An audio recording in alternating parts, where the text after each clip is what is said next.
और महायुति में कई दिन से बीजेपी और शिवसेना के बीच स्थानीय स्तर पर तकरार लगातार चल रही थी। दोनों ही दल एक दूसरे के नेताओं को अपनी पार्टी में शामिल करा रहे थे।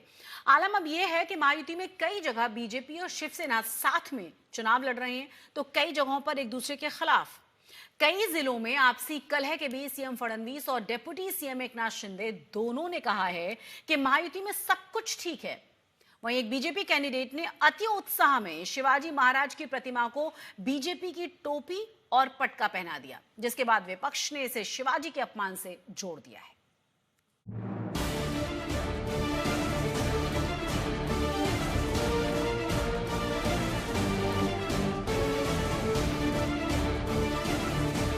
महाराष्ट्र में स्थानीय निकाय चुनाव में वोटिंग से ठीक पहले विपक्ष दावा कर रहा है कि महायुति में तकरार बढ़ती जा रही है।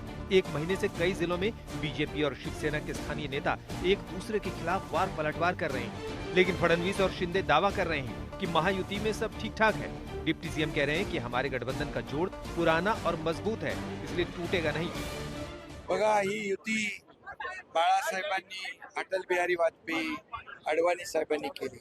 ही विचारधारेवर युती झाली आणि आता आदरणीय देशाचे प्रधानमंत्री नरेंद्र मोदीजींच्या नेतृत्वाखाली हे एनडीएचं सरकार सुरू आहे।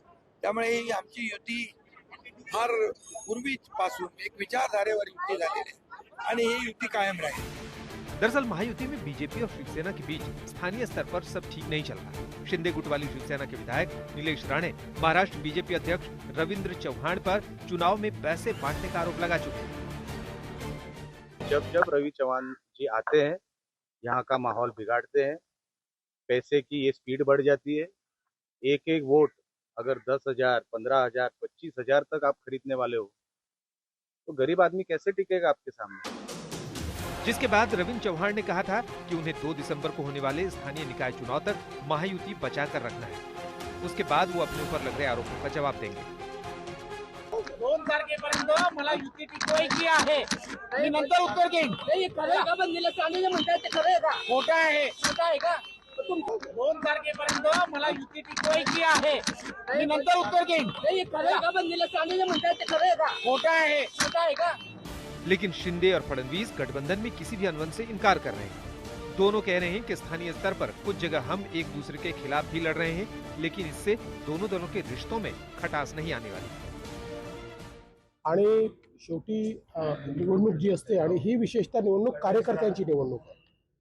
आपल्या निवडणुकीमध्ये कार्यकर्ते इतका श्रम करतात, इतकी धावपळ करतात, त्यामुळे त्यांची अपेक्षा असते की त्यांच्या निवडणुकीमध्ये आपण त्यांच्यापर्यंत पोहोचलं पाहिजे। त्यामुळे तो आमचा प्रयत्न आहे, आम्ही ते प्रयत्न करतो। नाही आम्ही एकमेकावर, मी तरी पूर्ण निवडणूक झाली, मित्रांवर टीका तर सोडाच, विरोधकांवरही टीका केलेली नाही। मला एकही स्टेटमेंट, आता आज शेवटचा प्रचाराचा दिवस आहे, एका नेत्याच्या विरोधात बोललो, एका पक्षाच्या विरोधात बोललो, मी कोणाच्याच विरोधात बोललो नाही।